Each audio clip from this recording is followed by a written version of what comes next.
যদি স্বামী রেখে কোন স্ত্রী অন্য পুরুষের সঙ্গে অবৈধ সম্পর্ক রাখে তাহলে সেটা হবে জেনা। সেটা কি হবে? জেনা, ব্যভিচার।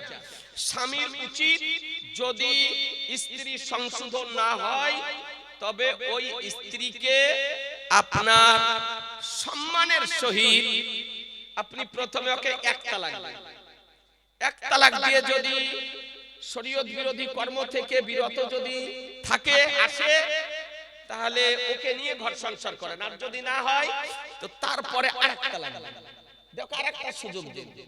তাতেও যদি সংশোধন না হয় তবে তারপরে মাসে ওকে তালাক দিয়ে সম্মানের সহিত আর বাবার বাড়ি পাঠিয়ে দেন। যে মেয়ে স্বামী রেখে হোক আর বিনা স্বামী রেখে হোক, তার মানে কথা দেখে মনে হচ্ছে স্বামী থাকা সত্ত্বেও স্বামী না থাকলে বোধহয় পাবে, বোধহয় নাকি। সাবালিকা মেয়ে বিবাহিতা হোক আর অবিবাহিতা হোক, অপর পুরুষের সঙ্গে অবৈধ সম্পর্ক রাখা হারাম, হারাম, হারাম। যৌন সম্পর্ক যদি হয় তবে সেটা হবে ব্যভিচার, সেটা হবে জিনা। আর জিনার গুনাহ হচ্ছে গুনাহে কাবীরা, ভয়ানক। সুতরাং কেউ যদি এরকম কর্মে লিপ্ত থাকেন অবিলম্বে সতর্ক হন, তওবা ইস্তেগফার করুন, নবীর ওসিলা দিয়ে, বুজুর্গানে দিনদের ওসিলা দিয়ে আল্লাহর দরবারে কেঁদে কেঁদে দোয়া করুন। বিবাহিতা পুরুষ ও নারী ইসলামিক ল মোতাবেক যদি বিবাহিতা পুরুষ বা নারী ব্যভিচার করে তার শাস্তি হলো মৃত্যুদণ্ড। একটি গর্ত খনন করতে হবে, তাকে গর্তে নামিয়ে দিতে হবে, গলা থেকে উপরটা উপরে থাকবে আর দূর থেকে পাথর মেরে মেরে ও মারতে হবে। যখন মরে যাবে তখন গর্ত থেকে বের করে তাকে দাফন ও কাফন করতে হবে। অর্থাৎ তার মৃত্যুদণ্ড হচ্ছে শাস্তি। বিবাহিতা মেয়ে বা বিবাহিত পুরুষ যদি ব্যভিচার করে, জেনা করে, তার শাস্তি। আর অবিবাহিত পুরুষ, অবিবাহিত মেয়ে যদি ব্যভিচার করে তার শাস্তি হচ্ছে 100 দণ্ড।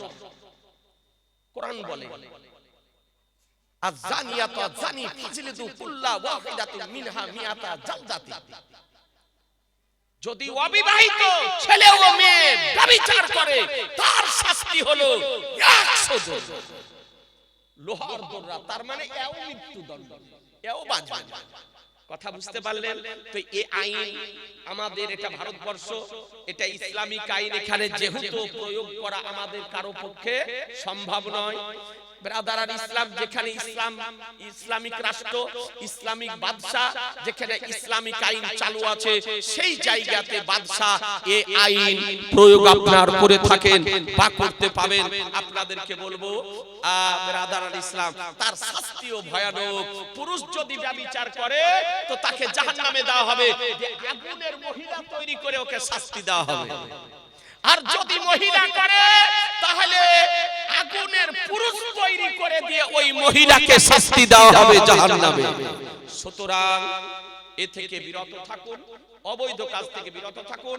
মা বোনদের জন্য পর্দা করা ফরজ। অপর পুরুষের সঙ্গে নির্জনে গল্প করা বা মোবাইলে আলাপ করা বা হাসি ঠাট্টা করা হারাম, হারাম, হারাম। এগুলি নিয়ে তারও আপনার জিনার গুনাহ। কথা বোঝা গেল?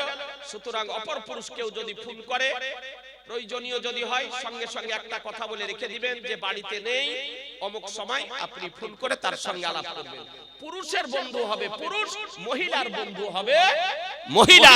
পুরুষের বন্ধু মহিলা হতে পারে না, আর মহিলার বন্ধু পুরুষ হতে পারে না। যদি পুরুষ আর মহিলাতে বন্ধু তালি হয় তো ওতেই আপনার বিপদ ডেকে আনে।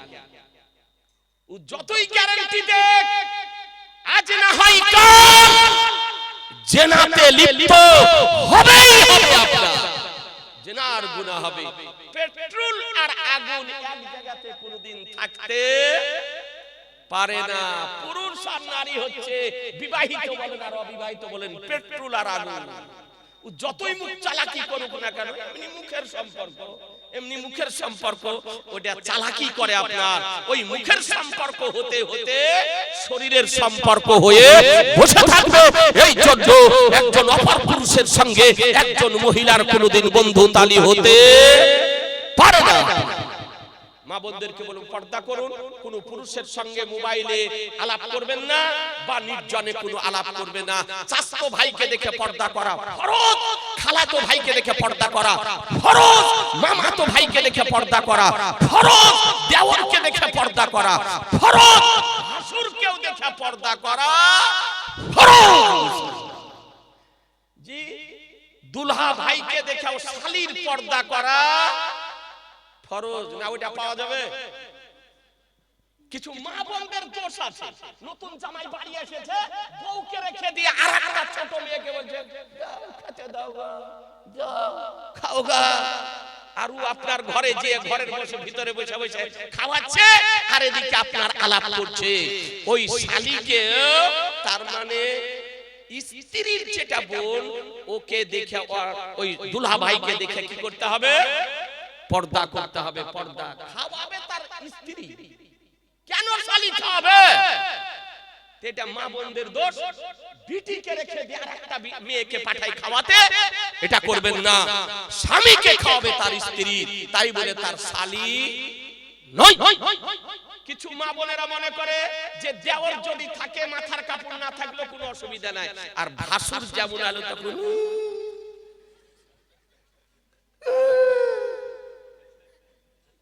ভাসুর অপেক্ষা দেওর হলো কঠিন, দেওর কঠিন। আল্লাহ নবী সাল্লাল্লাহু তাআলা আলাইহি সাল্লাম বলতেছেন নবীর নিকটে মায়েশা সিদ্দিকা রাদিয়াল্লাহু তাআলা যে ইয়া রাসূলুল্লাহ, দেওরকে দেখে পর্দা করতে হবে। দেওর কাকে বলে? স্বামীর ছোট ভাইকে দেওর বলে। তো মায়েশা বলতেছেন ইয়া রাসূলুল্লাহ, দেওরকে দেখে পর্দা করতে হবে। তো আল্লাহর নবী বলেন ও তো মাউত হ্যায়, ও তো মৃত্যু, মানে মউতকে দেখে যেমন ভয় করো ওই রকম দেওরকে দেখে ভয় করো। স্বামী বড় ভাই হোক বা ছোট ভাই হোক, উভয়কে দেখে পর্দা করা ফরজ। এ বেরাদারান ইসলাম, মা বোনদেরকে বলবো, মা সতর্ক হয়ে যান, কয়দিনের দুনিয়া, কবর অপেক্ষা করছে, কবরে চলে যেতে হবে। সুতরাং যাতে কবরে গিয়ে কষ্ট না হয় এই রকম কাজ করুন, নেক কাজ করুন, সৎ কাজ করুন, ভালো কাজ করুন, আর খারাপ কাজ থেকে বিরত থাকুন। এখান থেকে আমার আলোচনার সমাপ্তি ঘোষণা করছি। ওয়া মা আলাইনা ইল্লাল